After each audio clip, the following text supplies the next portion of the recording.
Shalom saudara terkasih dalam nama Tuhan Yesus, apa kabarnya hari ini? Kembali lagi bersama saya Amron Setinja. Kembali pada hari ini kita akan mendengarkan sebuah kesaksian yang luar biasa, bagaimana seorang pria menerima Tuhan Yesus sebagai Tuhan dan Juru Selamat dan mengubah kehidupannya dan keluarganya. Amin. Bagaimana kesaksiannya? Mari kita dengarkan bersama-sama. Waktu saya masih kecil, itu saya banyak melihat hal-hal tentang kekerasan ya. Ayah saya memegang ilmu pada saat itu. Dampaknya memukuli istrinya. Waktu dia cari ibu saya, dia melihat bulu-bulu dalam ibu saya. Dia bilang dia harus keluarin bulu-bulu itu. Makanya dia ikat. Kadang dia ikat, kadang dia telanjangin, kadang dia pukulin. Dia pakai balok ya. Pada saat itu dia pukul di kepala. Ibu saya robek kepalanya. Ibu saya sampai diikat kayak binatang. Dia nggak mau mukul mami. Dia mau mukul apa yang ada di mami. Ibu saya selalu bilang gini, bapak kamu tuh sakit, Suban. Papi tuh sakit. Dan timbul keinginan untuk menyembuhkan ayah saya. Saya pergi dengan ibu saya pada saat itu ke beberapa orang pintar. Tapi tidak sembuh itu. Tidak sembuh pada saat itu. Jadi ayah saya nggak sembuh. Saya pikir gini, apakah ayah saya mati aja kali? Ibu saya pernah bilang gitu juga, keluarga saya juga pernah bilang gitu waktu saya masih kecil. Saking tidak bisa disembuhkan ayah saya dari tahun 1980-an. Tapi ya Pak, beliau sudah dua kali beliau coba bunuh diri, tapi nggak mati juga tuh. Dan itu dampak membuat kondisi hidup saya menjadi satu orang yang keras pada saat itu. Gue pada saat itu berusaha untuk mencari bagaimana caranya sih untuk menjadi satu sosok yang ditakuti oleh orang. Makanya saya pukul security yang di klub, saya buat keributan di klub, saya bawa ke Bali, saya ribut di Bali, saya tusuk orang di Bali, saya potong tangan orang ini, habis itu. Sangat puas, saya sangat puas. Ketika saya tusuk, saya bilang sama orang itu saya bisa makan darahnya. Di depan muka orang itu darah itu saya bilang, kamu mukanya keren Ban, tapi lu gila. Bahasa itu yang saya suka pada saat itu. Kalau sudah sendiri di rumah, itu suka bilang gini sama diri lo, salah. Saya percaya itu pembunuh di luar sana ya, lu bohong. Kalau lu tidak rasakan hati kecil lu bilang lu salah. Tapi karena omongan banyak orang bilang lu bagus, lu punya ini, itu yang membuat kita tuh jadi tetap terus.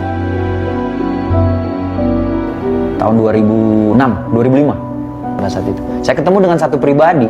Dia nanya, dia bilang, bro ada sesuatu yang lu mau omongin mungkin bro. Mau omongin pada saat itu. Saya bilang, lu tahu apa bro? Tapi apa pada saat itu, begitu saya pulang, ini kenapa anak itu gue sendiri ingat anak ini. 2 minggu setelah saya ketemu sama dia, itu saya ngomong sama dia. Saya punya masalah keluarga. Tahu apa yang dia bilang? Dia cuma bilang gini, Suban,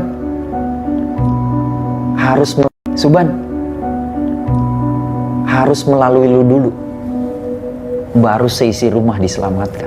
Terus dia doa, dia bilang, engkau melihat hati. Waktu dia ngomong tentang hati, itu saya sempat mau nangis. Saya nangis di situ. Ini yang tidak pernah saya alami dalam hidup saya, bahwa Tuhan tidak melihat manusia, tapi Tuhan lihat hati manusia.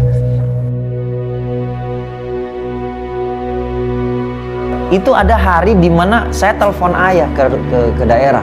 Papi pada saat itu ngomong, papi saya ngomong ini, dia ngomong gini, Suban, jaga adik-adikmu. Jalanmu sudah benar nak. Papi sudah senang, papi sudah bahagia. Kalimat itu yang saya pengen dengar dari dulu, bahwa papi sudah senang. Tiba-tiba gue dapat telepon, papi meninggal.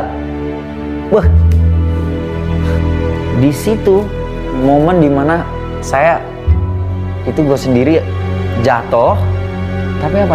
Tiba-tiba itu ada kayak flashback gitu. Oh iya, keluarga gue mintanya bokap gue meninggal. Nyokap gue sendiri pun minta seperti itu. Gue pun mengiyakan itu pada saat itu. Bilangnya apa? Kasihan papi kalau kayak begini. Gue bilang, Yesus, kalau memang bokap gue itu meninggal bareng dan sudah ada di sorga bareng lo, bikin bokap gue itu tersenyum. Begitu gue lihat itu, ini peti ya, ini peti. Jadi gue melihat gini, gue lihat pelan-pelan. Ayah saya senyum. Di situ saya jatuh, nangis.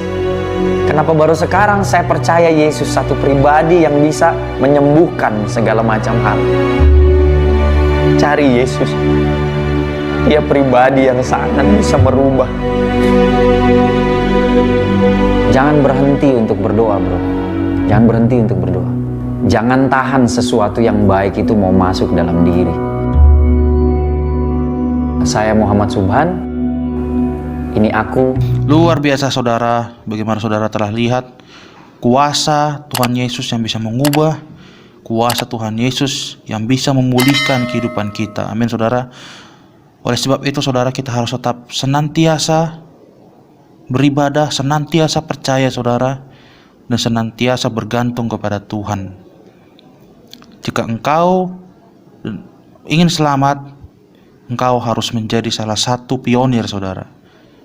Jika ada satu orang yang percaya, maka seisi rumahmu akan diselamatkan. Jika engkau hari ini mungkin bergumul saudara bahwa mungkin anak atau saudara atau orang tua yang masih belum mengenal Tuhan, masih jauh daripada Tuhan, biarlah kita saudara menjadi pionir saudara. Biarlah kita menjadi orang yang percaya pada Tuhan dan mendoakan semuanya saudara, agar kiranya keselamatan itu, Roh Kudus itu bisa datang dan menjamah semua saudara keluarga kita, sehingga akhirnya semua akan diselamatkan. Amin saudara. Bagi saudara yang sekarang sedang bergumul ingin menerima Tuhan Yesus, saya mengundang saudara, saya mendorong saudara untuk cepat menerima Tuhan Yesus. Doa saudara, minta petunjuk, minta pewahyuan bagi Tuhan bagaimana saudara bisa menerima.